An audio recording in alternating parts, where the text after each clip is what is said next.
오늘 우리에게 주시는 하나님의 말씀은 예레미야 50장 33절에서 46절의 말씀입니다. 만군의 여호와께서 이와 같이 말씀하시니라. 이스라엘 자손과 유다 자손이 함께 학대를 받는도다. 그들을 사로잡은 자는 다 그들을 붙들고 놓아주지 아니하리라. 그들의 구원자는 강하니 그의 이름은 만군의 여호와라. 반드시 그들 때문에 싸우시리니 그 땅에 평안함을 주고 바벨론 주민은 불안하게 하리라. 여호와의 말씀이니라. 칼이 갈대아인의 위에와 바벨론 주민의 위에와 그 고관들과 지혜로운 자의 위에 떨어지리라. 칼이 자랑하는 자의 위에 떨어지리니 그들이 어리석게 될 것이며, 칼이 용사의 위에 떨어지리니 그들이 놀랄 것이며, 칼이 그들의 말들과 병거들과 그들 중에 있는 여러 민족의 위에 떨어지리니 그들이 여인들같이 될 것이며, 칼이 보물 위에 떨어지리니 그것이 약탈되리라. 가뭄이 물 위에 내리어 그것을 말리리니 이는 그 땅이 조각한 신상의 땅이요 그들은 무서운 것을 보고 실성하였음이니라. 그러므로 사막의 들짐승이 승냥이와 함께 거기에 살겠고, 타조도 그 가운데에 살 것이요 영원히 주민이 없으며 대대에 살 자가 없으리라. 여호와의 말씀이니라.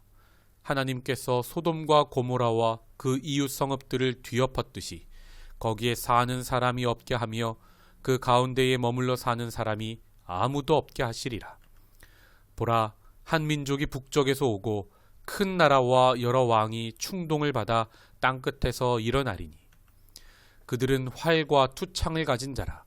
잔인하여 불쌍히 여기지 아니하며 그들의 목소리는 바다가 설레임 같도다. 딸 바벨로나, 그들이 말을 타고 무사같이 각기 내 앞에서 대열을 갖추었도다.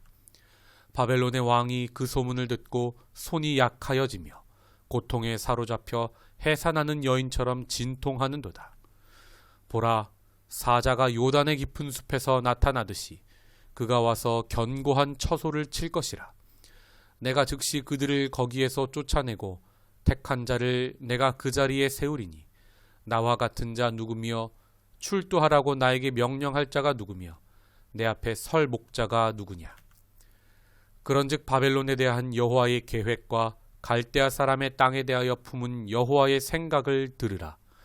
양떼의 어린 것들을 그들이 반드시 끌어가고 그들의 초장을 황폐하게 하리니 바벨론이 약탈당하는 소리에 땅이 진동하며 그 부르짖음이 나라들 가운데에 들리리라 하시도다. 여호와의 생각을 들으라 라는 제하의 말씀으로 은혜 나누겠습니다. 하나님의 보좌는 하늘에 있습니다. 하나님은 땅의 모든 것을 다스리는 역사의 주관자이십니다. 성도 개개인의 삶뿐만 아니라 태초부터 지금까지 모든 나라와 민족의 흥망성쇠를 결정하십니다. 역사의 주관자 하나님께서 오늘 바벨론의 멸망을 말씀하십니다. 바벨론이 심판받는 이유는 무엇입니까? 이스라엘과 유다를 지나치게 학대했기 때문입니다. 하나님은 절대 주권 속에서 그 바벨론의 강함을 사용하셔서 자기 백성의 죄악 때문에 그 백성을 치셨지만 하나님께서 허락한 것 이상으로 그들은 하나님의 백성을 가혹하게 다뤘습니다. 하나님께서는 심판에도 정하신 선이 있는데 그 선을 넘어 바벨론이 학대하였다는 말입니다. 바벨론 사람들은 하나님을 모르는데 어떻게 말씀을 듣고 어떻게 하나님이 정한 선을 알고 또 그 선을 넘을 수 있다는 말입니까? 바울은 로마서에서 하나님을 모르는 사람에게도 그 본성이 양심이 율법이 된다 하였습니다. 즉 바벨론은 하나님의 말씀은 모르는 사람들이지만 그 양심이 허용하는 선을 훨씬 넘어서 다른 나라들을 학대하였다는 것입니다. 성경은 이것을 바벨론의 교만이라 말씀합니다. 하나님께서 정하신 선을 넘는 것, 그것이 바로 교만입니다. 바벨론은 절대 주권자 하나님의 도구요, 회초리였을 뿐입니다. 그런데 그들이 신나게 다른 나라 때리다가 그만 자신이 절대 주권자인 것처럼, 자신이 하나님인 것처럼 착각하고 있었다는 말입니다. 그래서 하나님께서는 오늘 예레미야에게 바벨론 멸망을 예언케 하시는 겁니다. 북쪽에 활과 창을 잘 쓰는 민족이 나타나 바벨론을 멸망시킬 것입니다. 이들이 성경에서 바사, 역사 속에서 페르시아 나라입니다. 페르시아의 고레스 왕이 유다 백성을 자기 땅으로 돌려보내고 성전을 지으라 조서를 내려서 그 백성이 포로들이 70년 만에 돌아가게 되는 것입니다. 바벨론이 심판받는 날이 유다 백성에게는 구원의 날입니다. 그래서 예레미야 마지막에 바벨론 심판이 나오고 있습니다. 하나님은 예레미야에게 생명의 길을 선포하게 하셨죠. 그리고 마지막에 구원을 약속하고 계신 겁니다. 그럼 바벨론은 무엇으로 멸망당합니까? 본문에는 칼과 가뭄이 나옵니다. 모세오경, 특별히 레위기를 보면 하나님의 심판의 도구로 칼, 기근, 전염병 3가지가 나오는데 여기서 무려 2가지가 겹쳐서 나오고 있습니다. 바벨론 멸망이 하나님의 심판임을 강조하고 있는 것입니다. 바벨론이 칼로 멸망당하는 이유는 그들이 칼로 흥하였기 때문입니다. 신약성경 예수님은 잡히시던 밤에 칼로 말고의 귀를 쳐서 떨어뜨리며 저항하던 베드로에게 이렇게 말씀하셨습니다. 마태복음 26장 52절. 이에 예수께서 이르시되 네 칼을 도로 칼집에 꽂으라. 칼을 가지는 자는 다 칼로 망하느니라. 아멘. 역사를 보면 칼로 일어선 나라는 모두 칼로 망하였습니다. 그래서 예수님은 하나님의 나라를 칼이 아닌 십자가를 통한 용서와 부활을 통한 성령의 능력으로 세우셨습니다. 그래서 하나님의 나라는 망하지 않고 영원한 것입니다. 또 바벨론이 가뭄으로 망하는 이유는 그들이 우상에게 미쳤기 때문입니다. 본문 38절.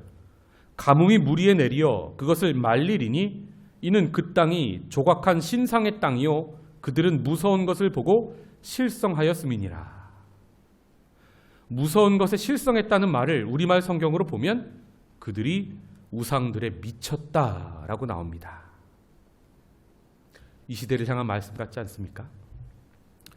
하나님 아닌 것을 하나님 자리에 두고 사랑하고 욕망하고 추구하는 것이 우상입니다. 그러면 하늘에서 비가 내리지를 않습니다. 즉 하늘의 도움을 전혀 받지 못하는 인생이 된다는 뜻입니다. 비가 오지 않으면 아무리 농사짓고 수고해도 먹을 것을 얻지 못합니다. 열심히 땀 흘린 그 모든 수고가 헛수고가 된다는 말입니다. 우상숭배 자체가 거짓이요 헛수고인데 정말 우상숭배하는 인생이 망하여 헛수고 인생이 되어버리는 겁니다. 오늘 주시는 말씀을 맺겠습니다. 첫째, 하나님의 도구로 사용되다 자신이 하나님인 것으로 착각하지 맙시다. 둘째, 칼로 흥하면 칼로 망한다 말씀하셨습니다. 힘으로 권력으로 성공하려는 인생이 아니라 사랑과 용서와 성령의 능력으로 일어서는 인생이 되기를 구합시다. 셋째, 우상 숭배하면 은혜의 비를 얻지 못하여 헛수고 인생이 됩니다. 내가 하나님 삼은 우상을 내려놓고 하나님을 하나님으로 인정합시다. 그래서 하늘에서 하나님께서 주시는 은혜의 비를 맛보는 그런 은혜로운 인생 살기를 구합시다. 이 아침에 이 3가지 기도 제목을 가지고 함께 하나님 앞에 나가겠습니다. 여호와는 내게 복을 주시고 너를 지키시기를 원하며 여호와는 그의 얼굴을 내게 비추사 은혜 베푸시기를 원하며 여호와는 그 얼굴을 내게로 향하여 드사 평강 주시기를 원하노라. 아멘.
있습니다.